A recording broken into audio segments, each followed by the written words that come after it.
What's up, guys? This is the Ranger Gamer '06 coming to you. How's everyone doing today? I'm doing okay. And it's a beautiful Sunday, almost noon now.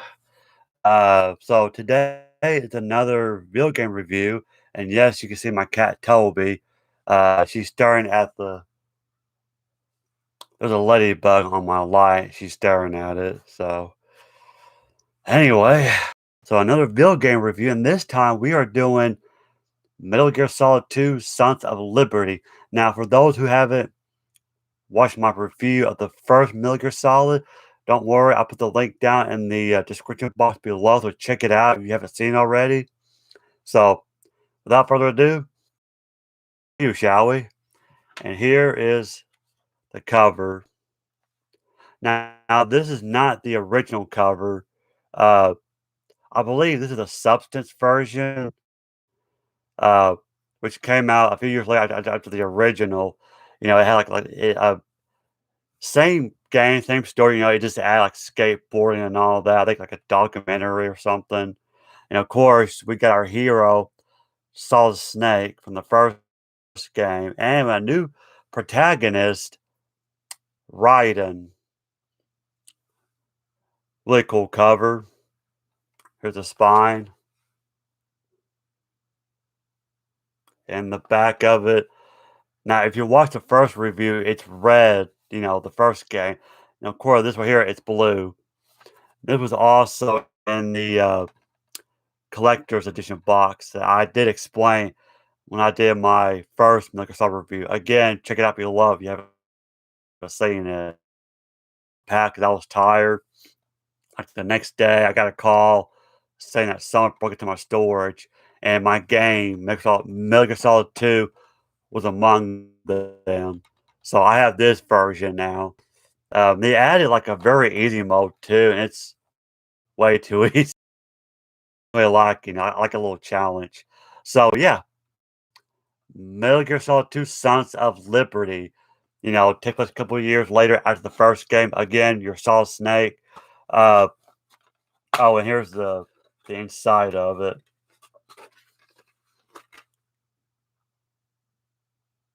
The booklet. Let's check it out.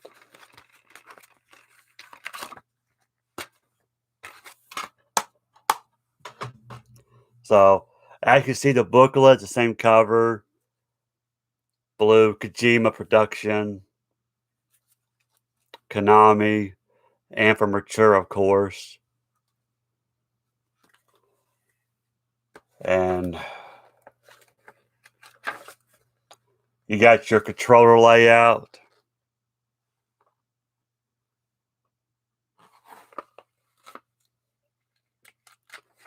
Uh, oh, this is very interesting. I forgot about this. It tells you what happened in the previous games. Uh, the Outer Heaven Uprising from Metal Gear came out in 1987. Foxhound agent Solid Snake infiltrates the Outer Heaven, a fortress nation deep in the heart of South Africa, and destroys their prototype weapon Metal Gear, a walkie tank with nuclear capability. In the process, he discovers that the leader of Outer Heaven is none other than Big Boss, the supreme commander of Foxhound, and puts an end to his former comrade's twisted schemes. Then the next one, the Zanzibar Land Disturbance, which is from Metal Gear 2 Solid Snake, released 1990. After surviving the Outer Heaven incident, Big Boss escapes to Zanzibar Land and sets up an independent military regime with the hope of creating a world of strife, the only kind of world a born soldier can truly enjoy. At the request of Foxhound, Solid Snake infiltrates Zanzibar Land and again destroys Metal Gear, which had been transferred to Zanzibar Land following the collapse of Outer Heaven. He triumphs once again in the final uh, decisive battle with Big Boss and ensures the downfall of Zanzibar Land. And in case y'all don't know, both these games, if I'm not mistaken, it takes place, I think, in Africa or South Africa. And now The Shadow Moses Island Incident from Metal Gear Solid, released 1998. On Shadow Moses, a remote island off the coast of Alaska, Foxhound leads an armed uprising and seizes the new Metal Gear Rex in the single biggest act of terrorism in history. At the request of the government, Colonel Roy Campbell, the former commander of Foxhound, summoned Solid Snake out of retirement and sent him to infiltrate Shadow Moses Island in one last solo covert operation. Snake must penetrate deep into the heart of a nuclear weapons facility. Aiding him in his mission are Dr. Hal Emmerich, aka Otacon, a former Metal Gear developer, Meryl, Colonel Campbell's niece, and a team of the top specialists in each field who communicate with Snake via the codec. In the middle of his battle against the members of Foxhound, Snake encountered a cyborg ninja who thirsts only for battle. This mysterious figure's true identity turned out to be Gray Fox. He's a guy uh, from the first two Metal Gear. Snake's former Foxhound comrade who defected to the enemy and fought against Snake and Zentabar from Metal Gear 2. After destroying Metal Gear Rex, confronts the head of the terrorist group Liquid Snake. Each of the snakes, Liquid and Solid, carries the genes of the 20th century's greatest soldier, Big Boss. With the support of the Cyborg Ninja, Solid Snake fights a decisive battle with Liquid. After a long and protracted struggle, Snake finally defeats Liquid and leaves the legacy of Shadow Moses behind him. Great game if you guys haven't played it. And of course, you have your characters Solid Snake and Raiden. And I can't read the whole thing, but it's just the way the story's set up. The game starts out, it's called the Tanker Incident, and you're Solid Snake. And you're only Solid Snake for like maybe 30 minutes, maybe an hour, depends how long it takes to play as Solid Snake. Because the rest of the game, you play as Raiden, and that is the plant chapter or the big shell. Uh, I'll give you a little character, Solid Snake, the legendary hero who has thrice saved the world from the menace of Metal Gear in the past. Solid Snake is an infiltration expert who always completes his mission no matter how difficult the odds. Originally a member of Foxhound, now a member of the NGO Philanthropy, an anti-Metal Gear group. Yeah, they formed. Him and Otacon formed a group sometime after the Shadow Moses incident. Then you have Raiden, a member of the Special Forces Unit Foxhound. Raiden has no experience in real life combat situations, but his skills as a soldier have been honed to the highest levels through VR simulation training. The infiltration of the Big Shell is his first actual mission. And you got like your difficulty level and your grip gauge, your oxygen gauge. Yeah. And that's all new, I think, in this game. And you have alert mode, evasion mode, caution mode, and it tell you about the radar systems. So if you play the past Metal Gear Solid game, or if you play either Metal Gear Solid game, you know about the radar system. And then it shows you about the guards, unconscious, sleeping, uh, discovery, suspicious, with a question mark.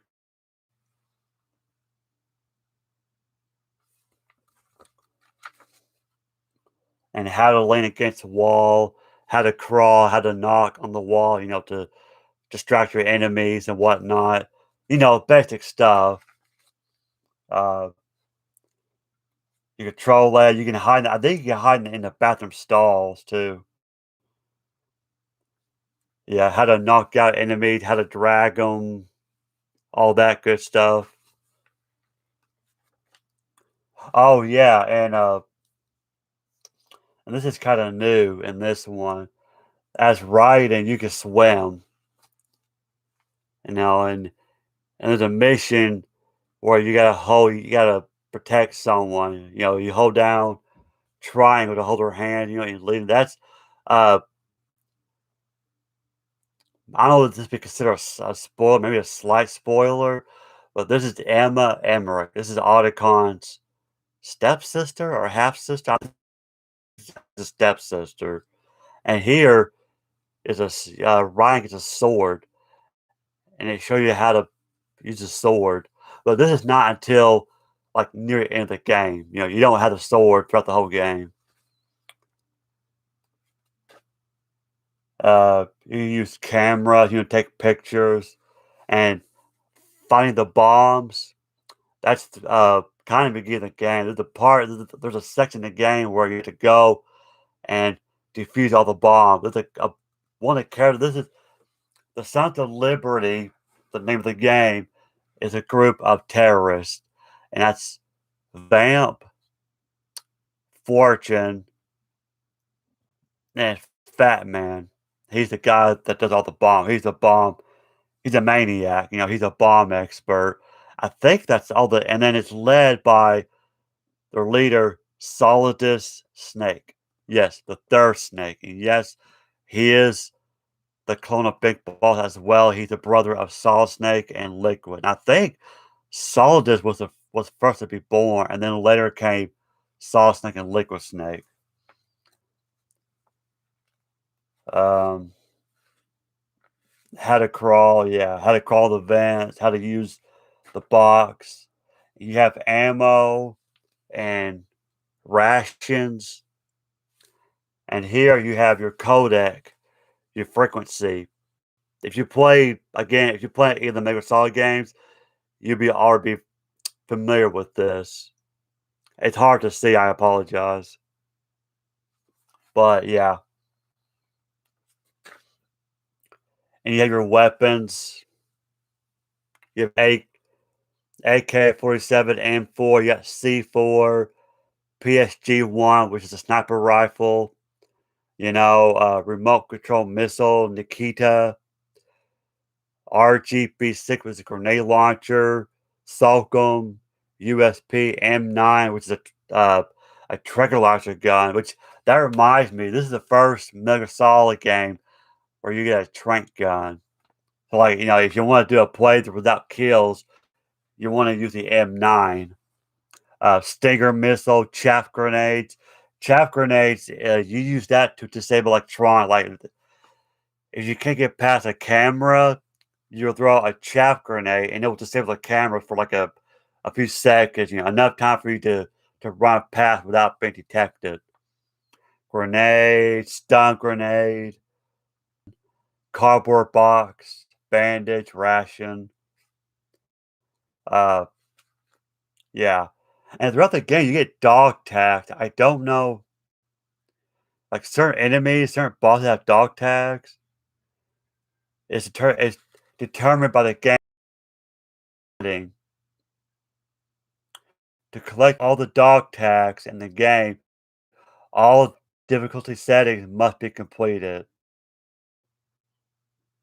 Okay. So yeah.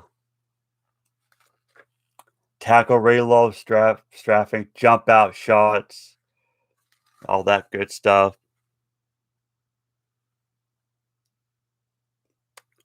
If you guys need to pause it so you can read it, go ahead.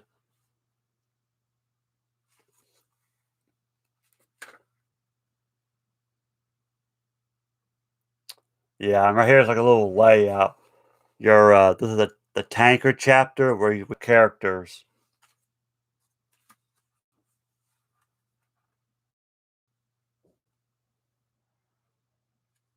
You got Otacon, Emma Emmerich, yeah, Olga Gorlukovich. She's the daughter of the Russian army.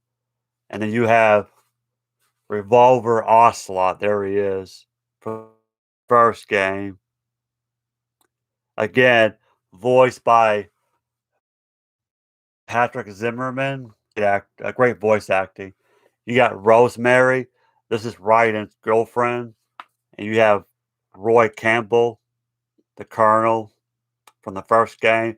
Actually, he was also in Metal Gear 2 Solid Snake. And there's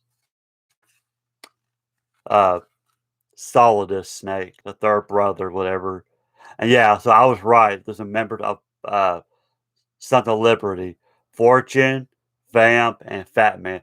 Vamp, he's voiced by Phil Lamar.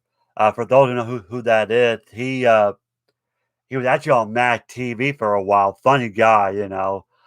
He did other voice works too, like in other games. But yeah, when I found out he did the voice of Vamp, I was like blown away. That's really cool.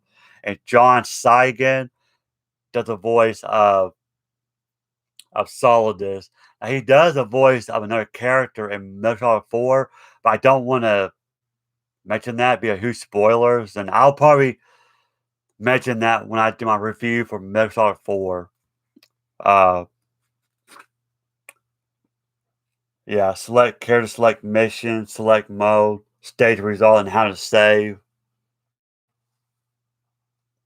Uh, VR missions. I never really played the VR missions in this game for some reason. And yeah, you can actually go in first person view. Well, you can in the first game as well, but here you can do it and also fire your gun. But I can't remember if you could do it uh in the first game or not. And your basic controls and not whatnot right here. And you call your warranty. So yeah. So yeah, you know, that's the booklet. And like I said, the story, try to shorten it really. Like I said, it starts out on the tanker, you're Solid Snake, you're in New York City, and the Marines on that ship have a new Metal Gear called Metal Gear Ray, and you're trying to get pictures, you know, you're trying to stop it. Like I said, both Solid Snake and Otacon made their own anti-Metal Gear crew called Philanthropy. And uh I was looking at my cat. She's over there right now. But anyway, and then like 2 years later, you play as a character named Raiden. It's a big shell. It's a clean facility to clean up oil spills. And what happens in there, you know, the president Johnson has a tour there, and of course, not surprising, you have this terrorist group called Santa Libre takes over the big shell. They kidnap the president, and that's when you come in as Raiden to see the president. You know, and you know, big conspiracies come up. You know, you got Liquid Ocelot, and I said Liquid Ocelot and that might be a slight spoiler. You know, if you play the first game, you know, Liquid dies. You know, Fox die kills him, and it's a disease. It's like a weapon.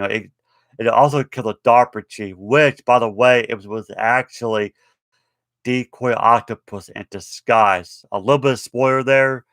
So, you know, if you haven't played the game, you know, sorry for kind of spoiling that, but there's more to it that I didn't talk about. But anyway, uh, and this is kind of weird to me was, uh, you know, in the first game, you know, and I did not mention this, but your first boss in the first game, you fight Ocelot, you know, and when you beat the boss, you know, he shows a cutscene, and I think that's when you see the ninja, the cyborg ninja, aka Gray Fox. He goes out and does Ocelot's, you know, handoff. Well, in part two, he's got Liquid's arm. I thought that's kind of strange. But because of that, Liquid still has consciousness. You know, he takes over Ocelot's body, and all of a sudden, he sounds like Liquid. You know, so whenever he sees Solid Snake, Liquid wakes up in Ocelot. That's why he's called Liquid Ocelot. And there is a reason. I don't know if it's a theory or if this is a fact, but I won't talk about it until I do my review of Metal Gear Solid 3. It will make sense when I do the video on that, so stay tuned for that. But anyway, that's kind of the story of Metal Gear Solid 2, like I said, you know, it's split into 2 parts. You had the tanker chapter, which is Solid Snake, and you had the big shell chapter, which is Raiden, which is the majority of the game, you play as Raiden. And for some reason, I stopped, I played Metal Gear Solid, right? I fell in love with it, but then I moved on to other games. Then one day, one of my friends, me and my brother's friends, uh, if you're watching this, you know who I'm talking. I'm talking about you. uh, God, we were still in high school. I think I just started high school, and at the time, we didn't. Me and my brother didn't have a PlayStation 2. We had a PS1. N64, and our buddy brought over his PS2, and he brought over Metal Gear Solid 2, and when I first saw the game for the first time, I was stunned. At the time, I thought, man, the graphics were amazing, the music was amazing, voice acting was amazing, and so I started liking Metal Gear Solid again. And I remember when I first got my PS2, finally, I think we got it for Christmas. I was able to buy my own copy, and I played the crap out of it. And that's how I got into Metal Gear Solid for good.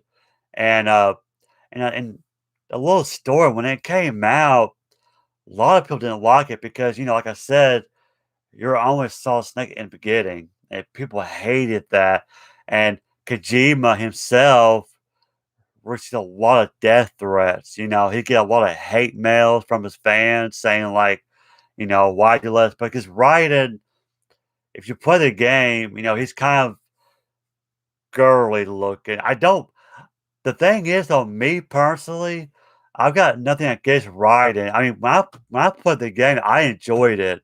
You know, Saul's name is my favorite character, even though I only played it in the beginning. I still enjoyed the game. I didn't really have any problems with it. I thought it was a good game, but people hated it, and I was like, I liked it. It's not my favorite one in the series, but it's good.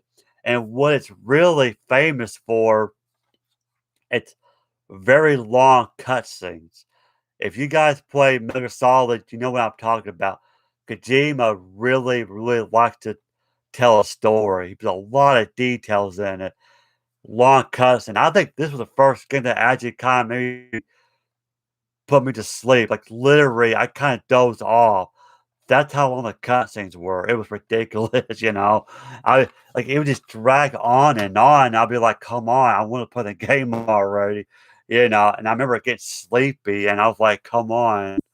But yeah, but good game. I got a lot of fun memories, and actually, some of the plot was not original. The original plot was, and I pulled this up.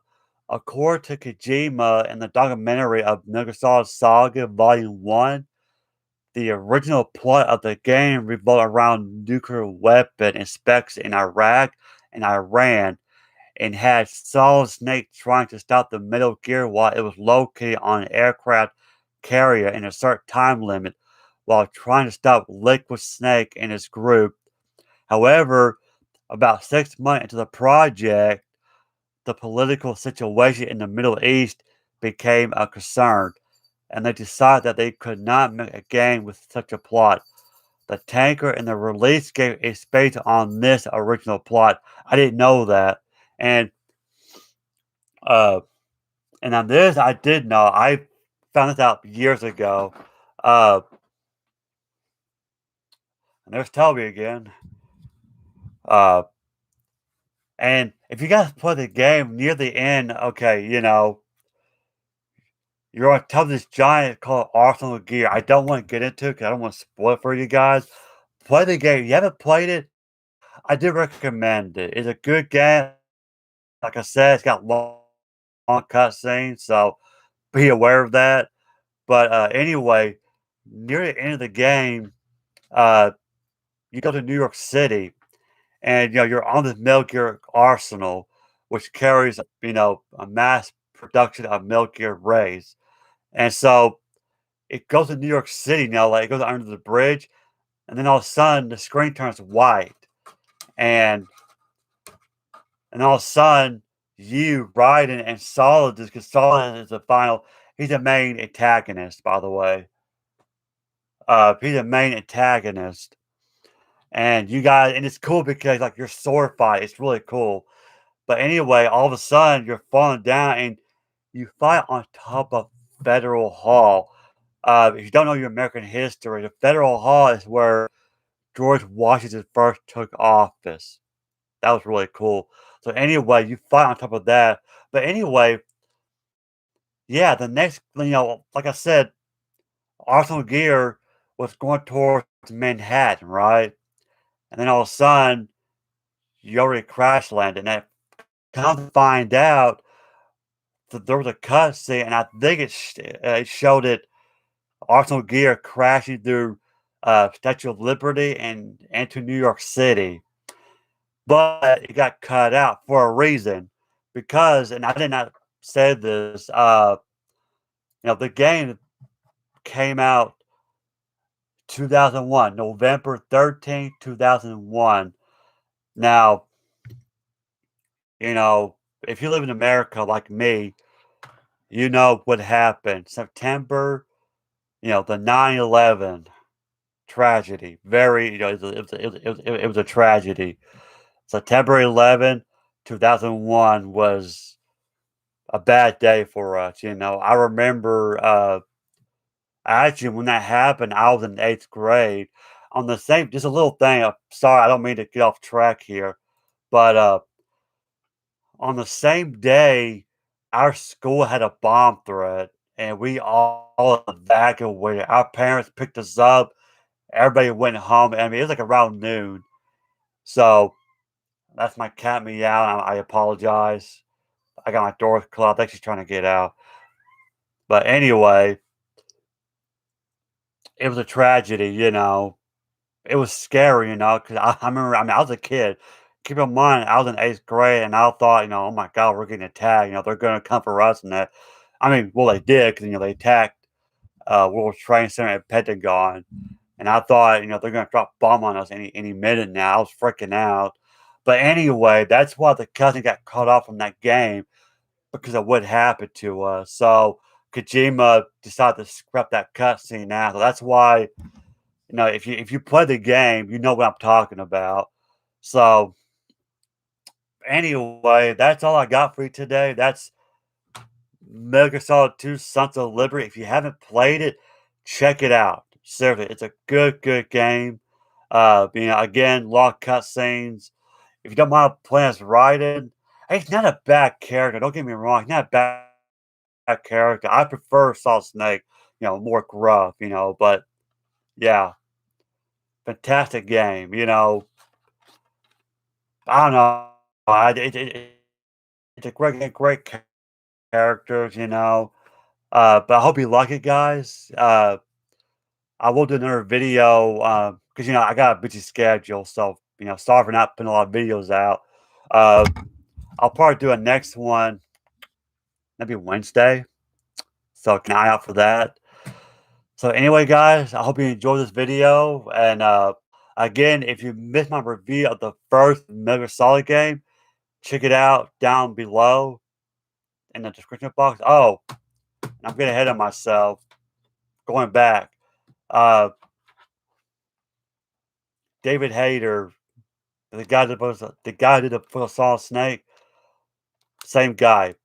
David Hayter does the voice of most of the games, and Raiden, this Quentin Flynn. I want to kind of get that real fast. Quentin Flynn. For those who don't know him, a voice actor. He did the voice of Reno and Final Fantasy VII Advent Children. He's one of the Turks. If you guys play the game, the original game or the remake, he did the voice of Reno, and I think he did.